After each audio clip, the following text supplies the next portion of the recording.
So we will discuss about CAE evolution for vehicle electrification and model order reduction, which is one of our research topic at the moment in Group Renault. And so you will see kind of special applications that we are doing of this methodology for related to optimization.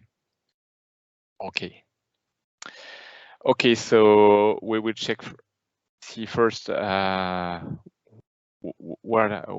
comes these new trends for automotive electrification. So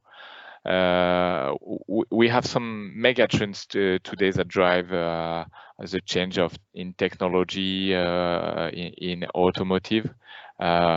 People call them CAEs, which is an acronym for connected, autonomous, shared, and electrified. So for the acousticians, the consequence is are on each of these changes. We have consequences for the passenger and how it will perceive the NVH behavior of its vehicle. So for the connectivity, it will be how driving information will be shared to the driver or to the different passenger of the vehicle. There is a need related to autonomous driving for increased comfort, because you will not no more drive, but being just like transport by your vehicle in some conditions. For shared vehicles, so how to recreate some individual Sunday experience, and for electrify, how to reduce masking noise and to deal with the reduction of the masking effect from internal combustion powertrain. So next. So this electrification, so everybody knows, so it's driven by decarbonization regulation. So now it's all spread all over the world, and not we are in Group Renault more focused in Europe, in European markets and South American markets, but now even China, US now come back in COP21 agreement. So everybody is converging to reduce the CO2 emission from passenger vehicle. So there is not so much choice to achieve the goal of this COP21 agreement, except electrification. So what we see from electrified car markets, so not a whole vehicle will be electrified. So that's today's the trend. By 2014, there will still be in the market the internal combustion engine, but on more mature markets, and the Green Deal from the European Commission is even pushing more for that. There will be a really large part of passenger vehicle that will be electrified. Latest targets push OEM to have almost 90% of their vehicles that will be electrified, electric vehicle in Europe by 2030. So in 2020, what is the market? So in Europe, electric vehicles, so what we call electric, are purely battery electric vehicle, and plug-in hybrids. They reach 10% of the global market in 2020. But this is not that big, but it's in large progress compared to previous years. And if you compare, so here we have the figure for latest month of July. So We for those vehicles we achieved 17% of electric vehicle, and it was 9% 1 year before and 3% in 2019. So a very large increase. So in Group Renault, so it's almost 10 years now that we have experience of electric vehicle, and we are really proud to have the bestseller in Europe for electric vehicle, which is the Renault Zoe, which nearly achieved 100,000 sales in 2020. But you can see the sales progress was pretty smooth. It took pretty long times to achieve a reasonable sales. But since the last 2 years, the sales are double each year. So we will see now for the NVH what the challenges from this electrification, and part of this experience has been applied in the new Megane that we just presented a couple of days before. So the challenges are related to the whole vehicle design. So the whole vehicle design is impacted by electrification. So first is a global layout of the vehicle. So electrification enables to have a smaller engine bay, no need of a fuel tank, etc. Many things that enables to increase globally the roominess inside the cabin. So vehicles will almost remain the same size at the exterior, but will increase their comfort to the benefit of the passenger. So the weight distribution is also changing due to the battery, which is fixed on the floor of the vehicle. We have high voltage in the vehicle, so there is many securities issue. There is so for powertrain, so powertrain is now electrified, so generating high frequency noises that we will see in more detail later. We have also high power electronics that create special high frequency noises.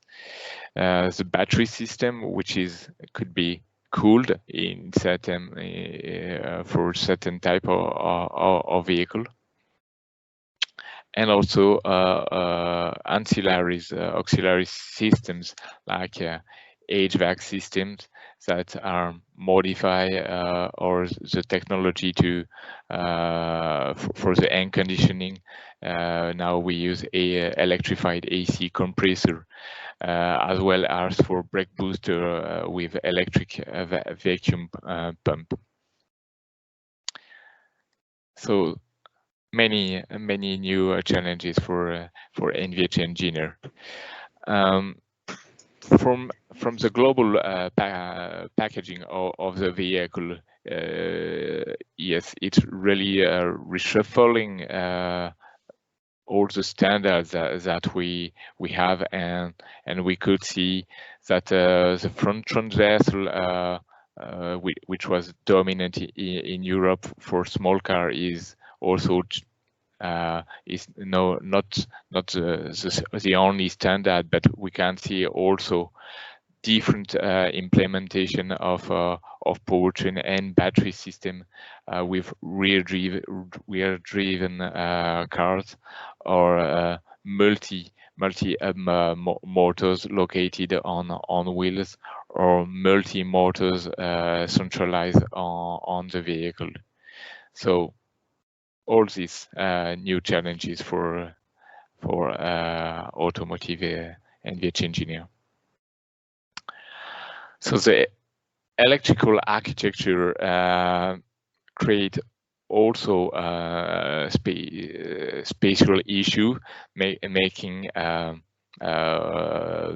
devices and ancillary closer to the passenger, and as they are no more masked by the ICE noise, then we need to specially take care of their behavior for the comfort.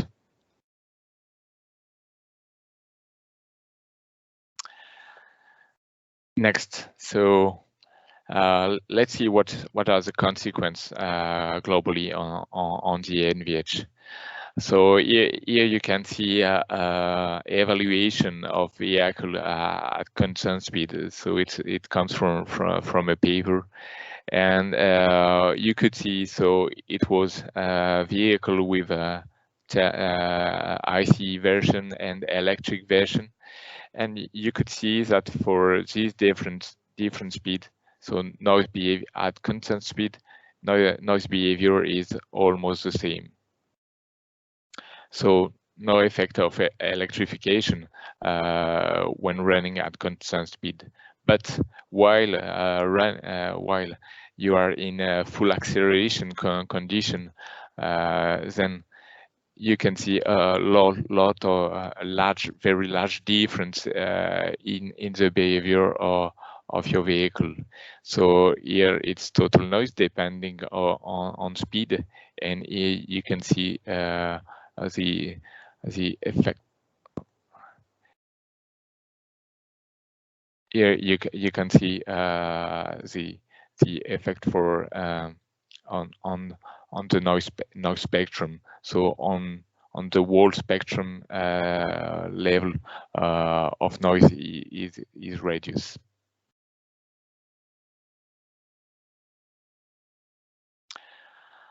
So so what is noise decomposition? So what we used to have for ICE vehicle was noise repartition, with almost 50% of the noise which was made depending of the technology of powertrain, which was made by the powertrain. The rest was made mainly by road noise. So all excitation low frequency to high frequency could be solid-borne or airborne from the road, and after wind noise and ancillary system noises. But for the electric vehicles, so noises from powertrain is reduced from 50 to 15% only. So really small and different, no broadband noise that we will see more the characteristic later. So very reduced level of powertrain noise. So the dominance of road noise and wind noise becomes more present in the cabin, and as the noise, especially road noise, is really dependent from road type, road surface. So can be really boring in certain situation. So if we check here globally, yes. So according to speed, so we could see here the repartition from noise and noise effect. So at low speed for internal combustion vehicle, we really had a highly and dominant level of the powertrain, and reducing with the speed, and globally with the torque apply and the acceleration. Noise rolling noise is also decreasing globally relatively with speed. But the wind noise comes dominant when you are at high speed on highways. So for the electric vehicle, so no more masking effect, and so all the ancillaries and an electric component from powertrain become dominant at low speed. Rolling noise is not changing at all, and wind noise also.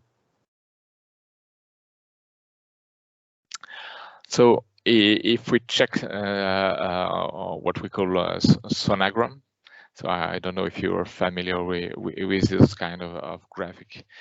So you've got on on the x-axis, we've got the frequency, and on the y-axis the RPM, and level is made by the color. So we could see that for a gasoline engine level, the rate was really in the low frequency range. So it's because it's dominated by low order harmonics. So for powertrains that we are using harmonic 2, harmonic 4, harmonic 6. So Pierce order for four cylinder. But for the electric powertrain, you could see not so much level for low frequency, but we have some noises appearing with much higher harmonics, which are related to, and the order of the harmonics are related to the type of the electric machine.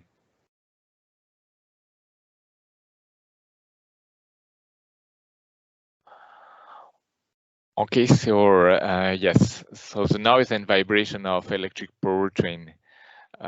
So it's much quieter than internal combustion engine, but the sound character, as we were able to see, is totally different, and in some cases not more acceptable, because we can have high order harmonics, so noise in the thousands of hertz, which is not really nice to have in driving condition. So the noise in nature is characterized by its speed dependent and high frequency tonal component from dominating electroharmonic, covering a wider RPM range, because electric powertrain goes much higher from RPM point of view, and the main dominating noise is called whistling noise. So whistling noise is created by the electromagnetic excitation in the air gap between the stator and the rotor, and it's a number of poles on the rotor side and stator side that will determine the harmonic content of the response. And this electroharmonic excitation propagates to the stator structure and generates the vibration and after noise in the engine bay and after in the vehicle. So we have also noises created by all the power electronics. So especially the inverter noise. So the electric signal that drives the powertrain is not purely sinusoidal, but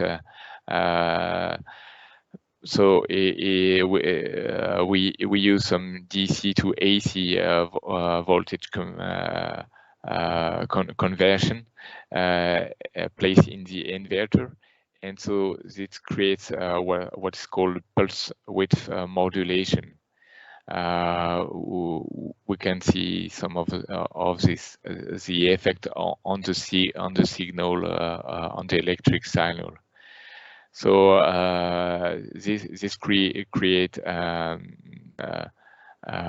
instability in the electric signals that generate extra forces, and we can see this on the response of the electric powertrain. So in detail, if we come back to this sonogram, so we can see that electric whistling are the dominant harmonics, but really related to the speed of the electric motor. But for these electric noises, they are related to the frequency used by the inverter for generating the power to the electric motor, and after moduled by the speed.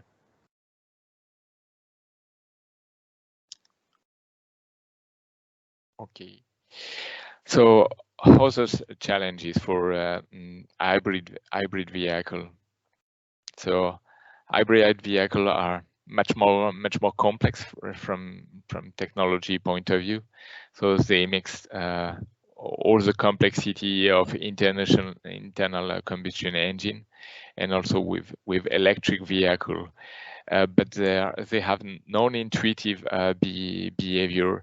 So for internal combustion vehicle, or we could deal with full acceleration or very simple driving what we call driving scenario. But in the case of hybrid vehicle, the behavior of powertrain depends from the state of charge from the battery, the road condition. So it's really complex to anticipate.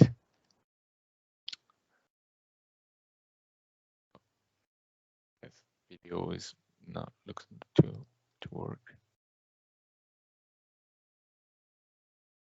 Okay, so yes, here you can see that hybrids, yes. So we start our hybrid vehicle EV modes. We have some phases where both the electric and thermal engine are working all together. But there are also some, in some case, what we call regenerating. So there is, so that means that the internal combustion engine is working to charge the battery, and gives more power than the one which is requested just to make the car move.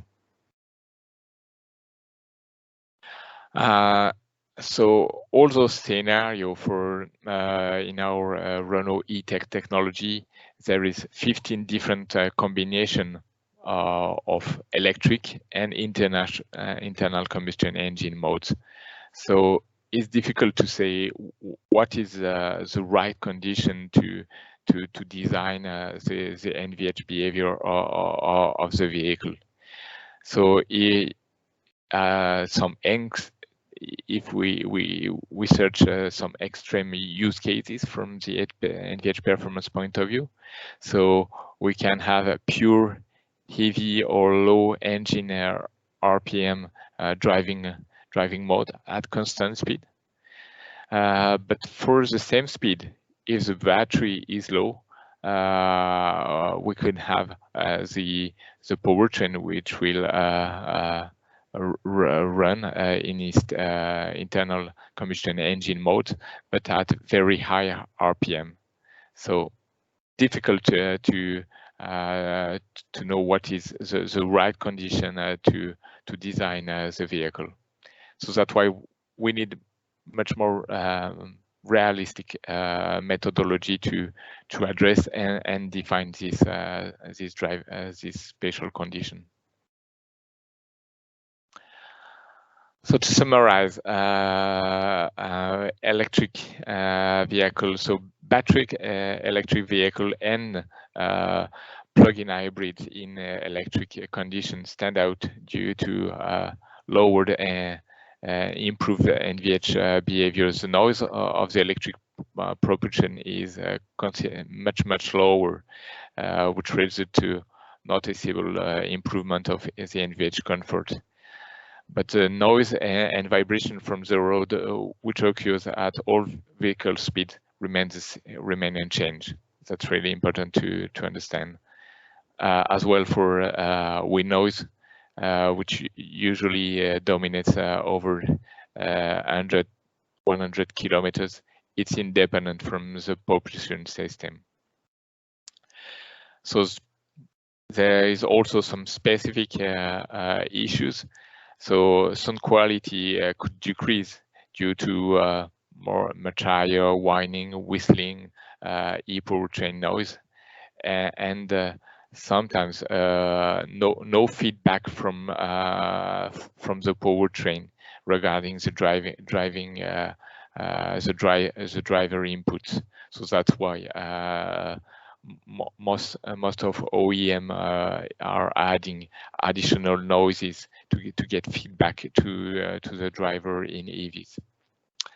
So ancillary noises are no more masked by the engine noise and could emerge in the cabin. So that could be really an issue and gives a poor feeling of quality. And at last, vehicle are really low level inside the cabin, but also outside the cabin. So they have to use additional system to be heard, like Havas. So a new system for Havas for approaching vehicle alert system to be heard by the pedestrian in city driving condition. So that's the technical challenges. So now let's see what are the challenges for from CAE point of view. So to summarize, our challenges are from CAE NVH point of view are to deal with global compliance. So from compliance point of view, we talk about what we call pass by nose regulation. So it's much easier to achieve for electric vehicle than compared to internal combustion engine, but we have to take it into account. And especially we must also take care, as just mentioned before, about pedestrian Havas. So it's nice to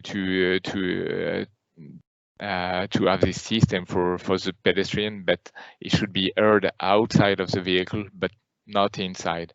So the lower the power necessary to be heard outside, the lower it is, the better it will be inside the cabin. So we have technical challenges for powertrain electric noises to address high frequency range. Dealing also with equipment and so HVAC noise, wiping system, compressors, etc. The aeroacoustics also and general cabin insulation, as well as road noise, and also we have to know in which condition noise is worse for PHEV. So we have to address this inter-systems simulation, ready to capture condition where noise will be the higher in the cabin. So if we summarize for all these challenges, there are new physical to address, which is specifically the coupling of airborne vibroacoustics and electromagnetic simulation.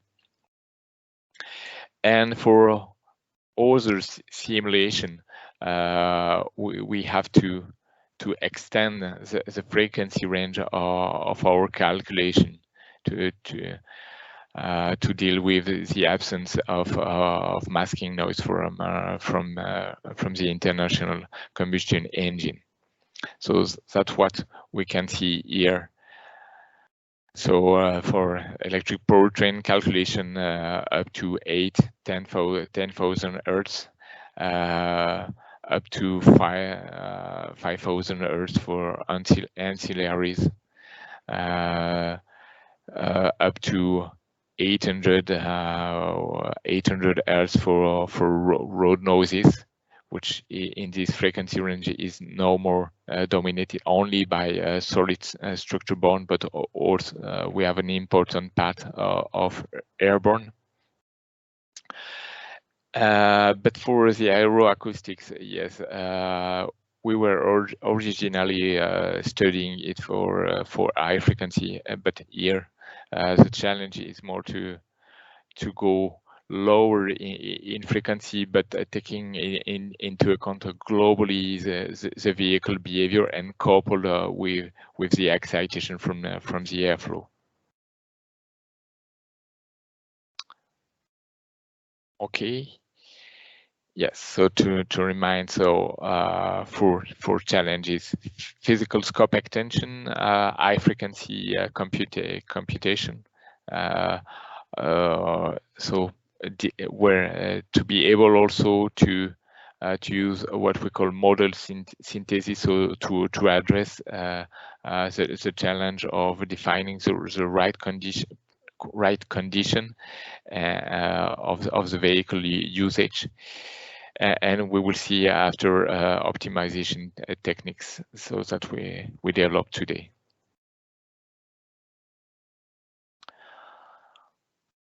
So for the powertrain simulation, so we are developing and using electromagnetic simulation coupled with acoustics.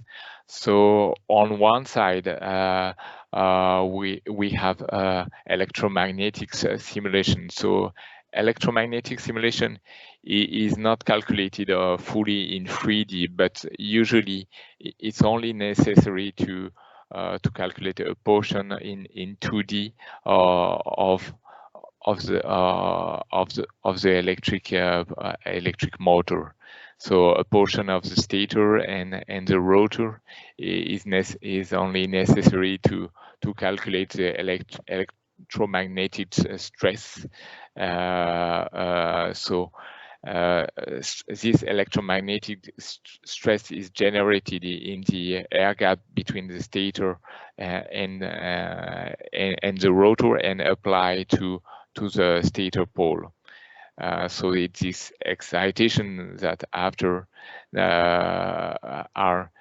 are calculated in a first step, and they are coupled with the structural behavior from the powertrain. So structural behavior there are different methodology, but it can be whether directly coupled. So we calculate first eigenmode from the structure, and then couple the response with the excitation, or directly applying the electromagnetic forces for a vibroacoustic simulation. So here you can see some correlation for order 48 for powertrain vibration. Here you can see that levels match pretty well up to 5,000 hertz. Here we have some difficulty to get the right behavior from the structure. But this kind of simulation required many effort of detailed correlation in the powertrain.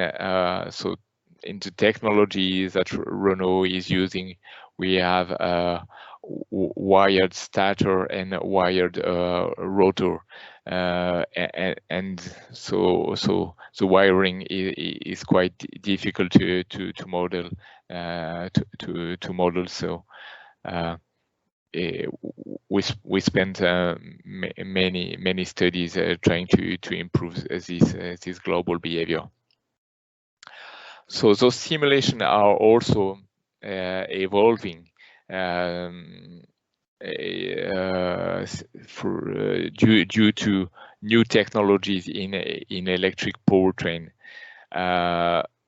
So we were using, and most of OEM in the automotive industry are using what are called radial e-motors. So that means that the electromagnetic excitation is in the radial direction. But now are appearing the application with axial e-motor, and so we have also to deal and to develop the simulation technology to introduce those powertrain in vehicle. So as you can see, the big advantage from those powertrains, they are much more compact. So many applications are expected from this technology. So how to improve? So simulation really helps to us to improve the behavior from e-motors. So there are different ways. So we can both develop and optimize the electromagnetic excitation. So here, by dealing with the detail from the pole shape on both the rotor and the stator, it's possible to reduce the excitation of the whistling noise, but it's always a balance between the efficiency, the torque efficiency from the motor, and the noise which is generated. So here you can see pole optimization shape. So we had the initial shape from the powertrain, and the effect we get with this pole optimization. So more than 10 dBs reduction locally. So it's really important effect. So we have also stator structure optimization. So so just like for internal combustion engine, so we need to ensure a proper behavior from the motor, and globally for radial more electric motor are dominated by torsional and what are called breathing deformation modes from the powertrain structure. And here you can see some effect due to modification of the assembly, of some assembly on the stator side. So we were able to have large effects, and those effects were evaluated by CAE. So from the vehicle side, so yes, there is it's quite challenging. So here you can see on the left side effect on the mode density. So most of simulations that we are doing are using modal response, modal harmonic response. But it's still an efficient methodology to deal with 13 million degrees of freedom model. But when we change the frequency of extraction of the mode from 300 Hertz. At 300 Hertz, we've got 3,000 modes. But when we reach 750 Hertz, so 11,000 modes. So it becomes really huge in terms of memory and capacity of simulation. So quite difficult to get really in high frequency with such model. On exterior noise, the challenges are a bit different. So it's not the structure mode, but here it's the size of the problem that we have to represent. In Renault Group, we are using FEM technology to model the exterior acoustic behavior, and to ensure correct propagation of the noise outside of the vehicle. We have to ensure a first layer around of finite element around the vehicle, and then the non-reflecting condition is ensured by what we call a PML layer. But the thickness of the layer is dependent from the wavelength.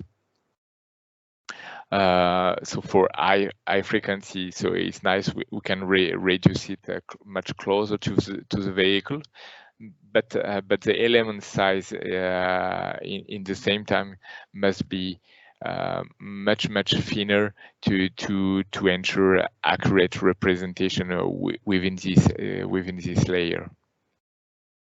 So here you can see that for low frequency calculation, there is a ratio.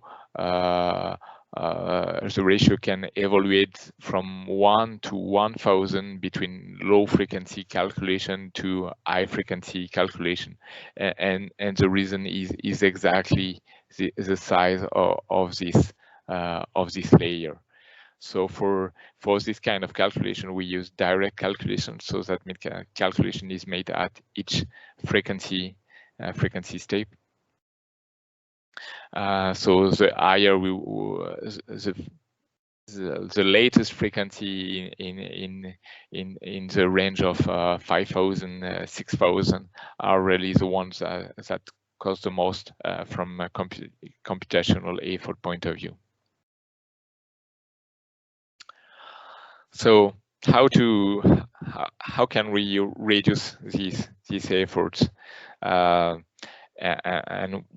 what do we plan as to use is for low frequency? Yes, so finite element approach still remains the one to use,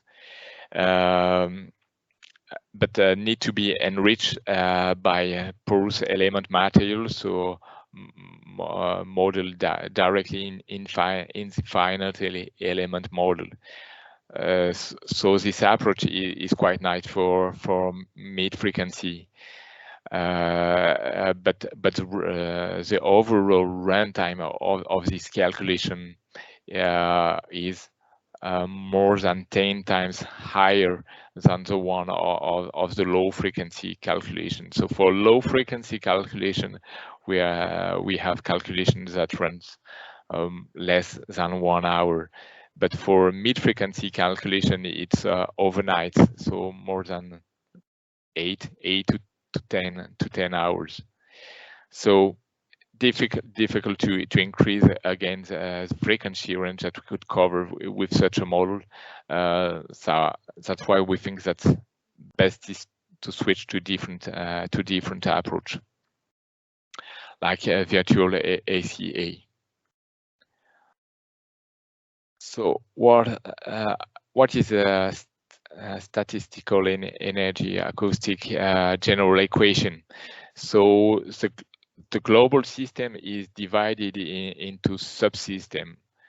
So the unknown is the energy level of the subsystem, and excitation is the injected power. So vibrational energy is considered to propagate like heat. So we've got this equation with damping loss factors, coupling loss factors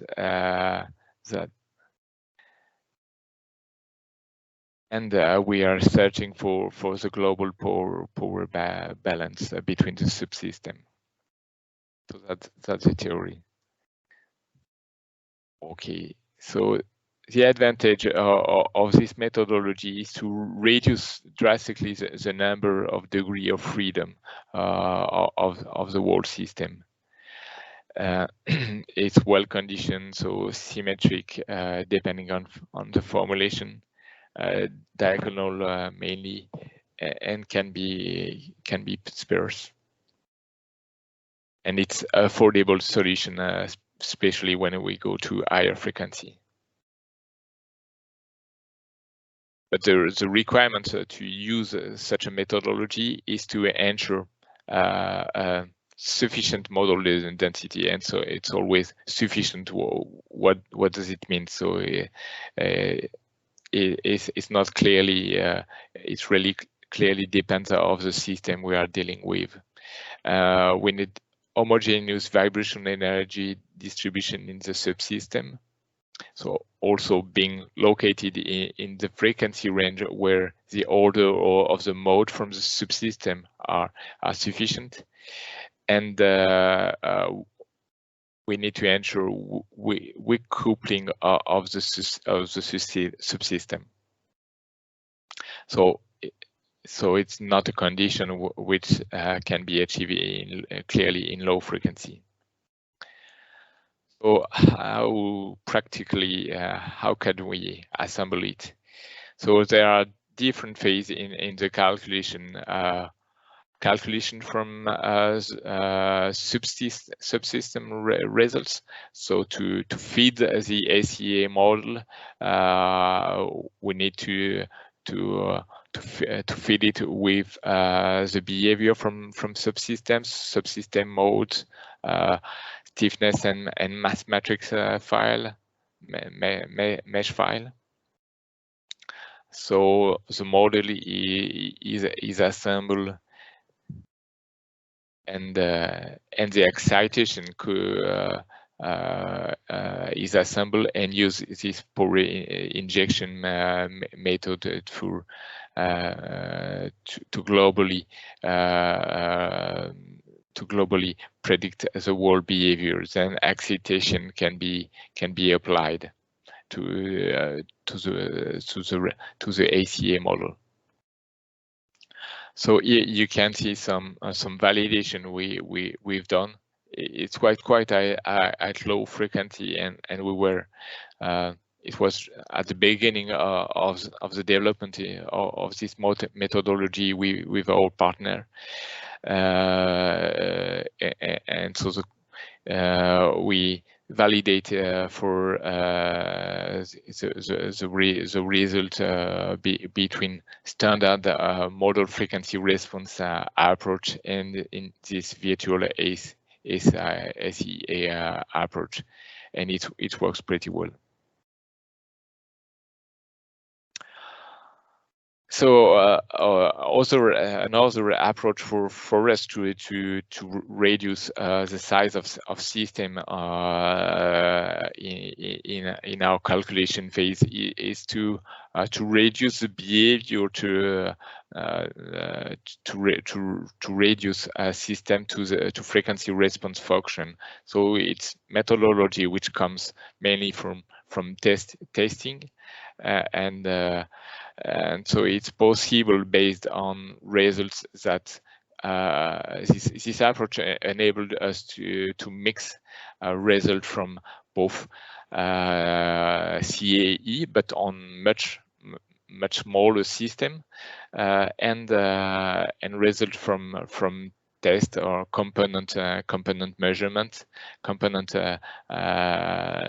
validations that we could receive from our supplier, and then we can assemble all those components together to make a whole synthesis. So the concept is based mainly on what is called block force technology. So the block force is based on the concept is that when you have two systems, A system, B system, it's not necessary to make the calculation on the whole assembled system. It's possible to identify first the excitation on one system, and this system will be represented by its block forces. So the forces at the interface with the B system, but in blocked condition. And we need also to know what we call the impedance of the A system. And thanks to the block force information and impedance of the A system, it's possible to assemble it with the B system and to reproduce the global behavior of the assembled system. So we can see here an example with full front axle. So there are 6x6 matrices at axle interface with the vehicle. So we calculate all the transfer function from this axle and assemble them to the rest of the vehicle and compare with the result from the assembled vehicle in one calculation. So we could see that we were able to match perfectly the response of both of the assembled system with the one of the one calculation. So if we go more in deep in the equation, yes. So the real key point is the invariant load description from the source from the source. So source can be characterized whether in a block force condition or what we call free velocity condition. And there is a possibility to switch between free velocity condition and block force condition, thanks to the impedance matrix behavior at the source connection point. From the receiver's subsystem point of view, it's possible to assemble many subsystems thanks to this impedance matrix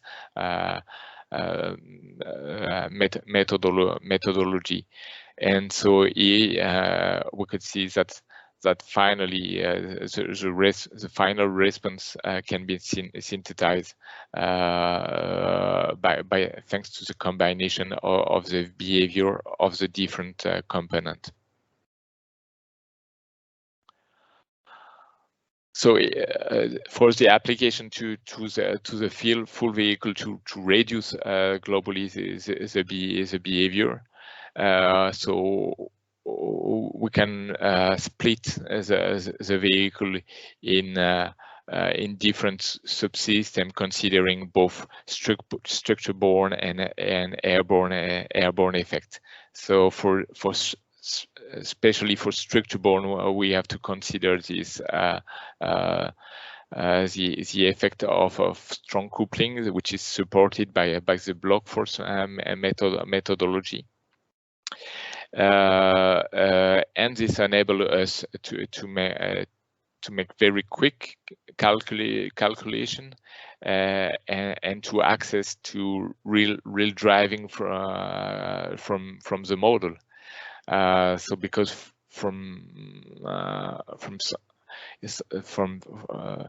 it's really difficult for the acoustic engineers only to deal with curves and metrics. So coming back to the driving condition with headphone helps a lot to make choices in some condition.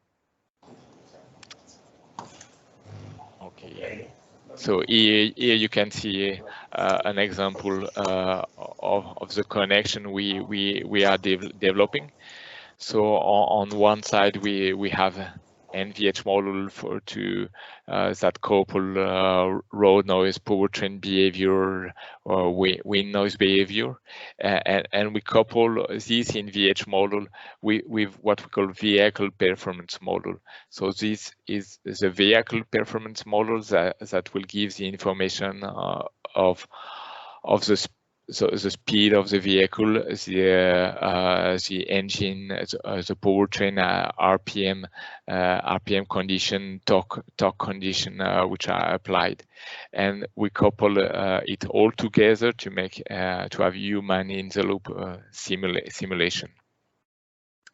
So you can see here some pictures of HEV, so hybrid vehicle sound assessments. So it's free driving condition. So it's not something where you have to say we are in full acceleration, but here we are able to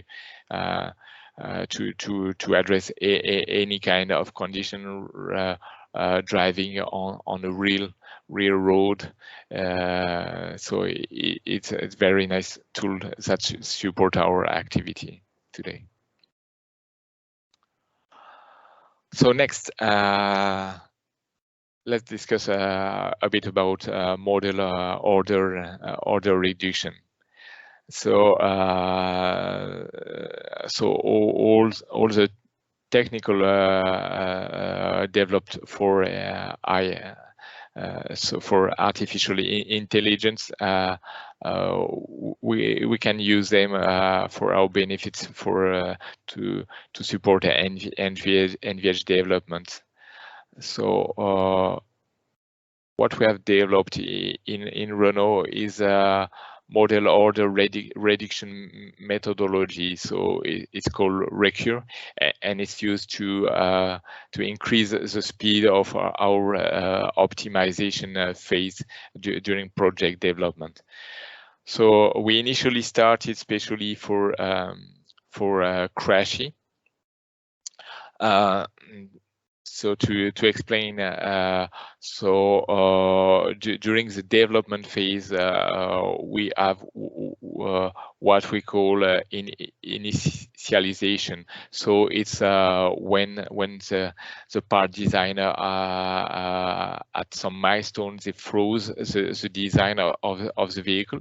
So based on this CAD information, we start with a simulation analysis to make a first forecast from the NVH behavior of the vehicle, and after comes the optimization phase to try to reduce mass, improve the performance of the vehicle, but we try to make it in multiple physical optimization at the same time. Yeah. So what was originally made, it's with manual modification.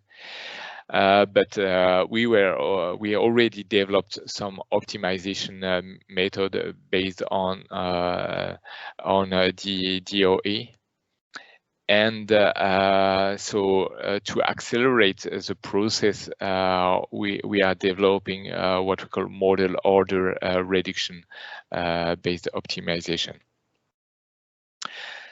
It will be especially necessary in the case of high frequency, where the cost of each calculation is especially high. So here it's an example on a quite old model, but it's representative from the complexity of the issue. So the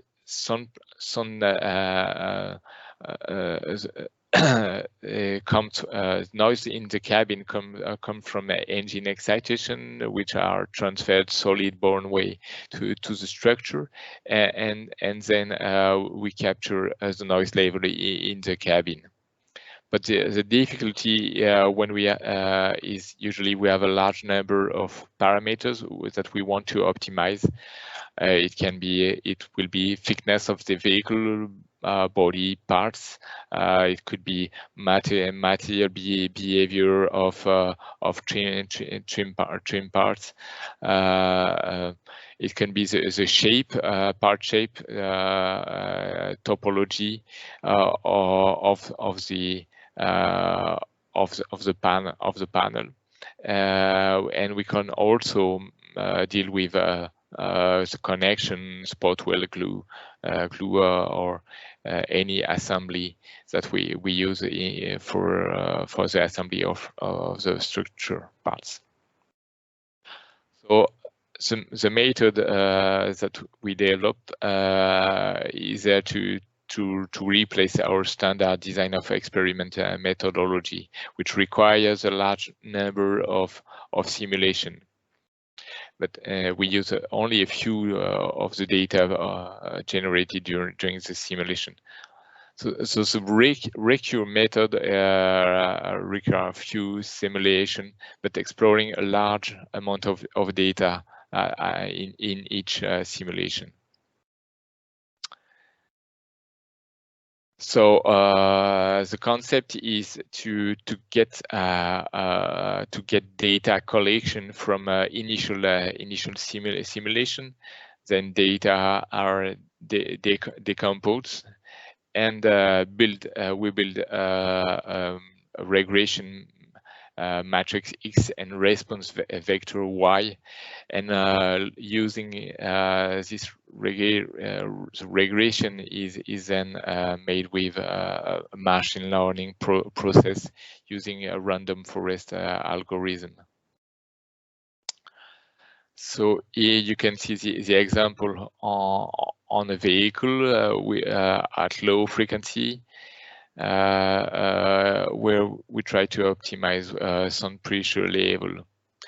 We had, for this example, nine parts, and we want to estimate the Pareto front between acoustic performance and mass. So there is this algorithm is quite similar to the DOE algorithm. So we start with initial simulation results. Then there is the construction from the radius order model. And then we project, we make some prediction from based on this reduction order model from the behavior of the vehicle, but for new configuration. So based on the gap between real result and value of we get from the prediction, we validate or not the model. And our criteria, so we select for the prediction. We select the point on the Pareto front. So here it is. Oh, okay. So here you could see the prediction we were able to achieve with this radius order model. So in between the green line, so it's a we have for 14 model all the noise prediction points. So it means FRS in terms of frequency. Now each frequency we generate some points, and we checked the gap between simulation and prediction. So this process enable us to ensure the quality of the radius model so its accuracy and its validity. So at each iteration, so we start only with one calculation, and we had additional calculation at each step. We could see that at iteration 2,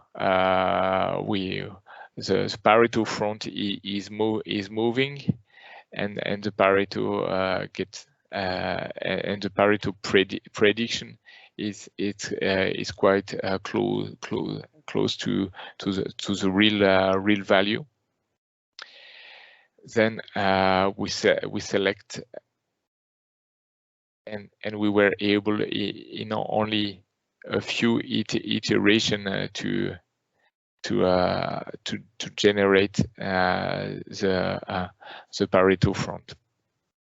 So here the cost is quite low, only 14 calculation in total, and the reduction or the model building to achieve this whole Pareto front.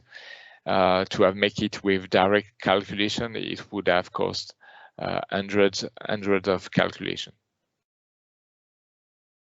So we applied here not only with 9 parameters, but with 100 thickness parameters. And you can see the progress in the Pareto front construction that we're able to get in only a few iterations.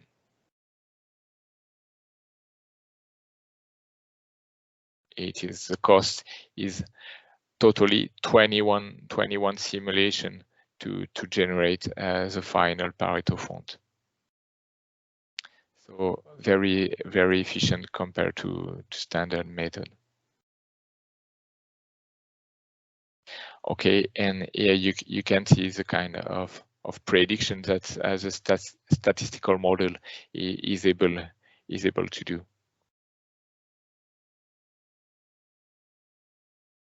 Okay, so yes, so this methodology for vehicle acoustic optimization, so it's very efficient to find the Pareto from acoustic performance and mass point of view. It's efficient in terms of computation and cost, and statistical model is stable for the defined variation of parameters. From perspective point of view, we in the PhD, which is ongoing, we are confirming the stability of the statistical model for much larger variation of the parameter, and we also work to improve, to introduce new parameters, shape connection, which were not addressed in this study. So thank you.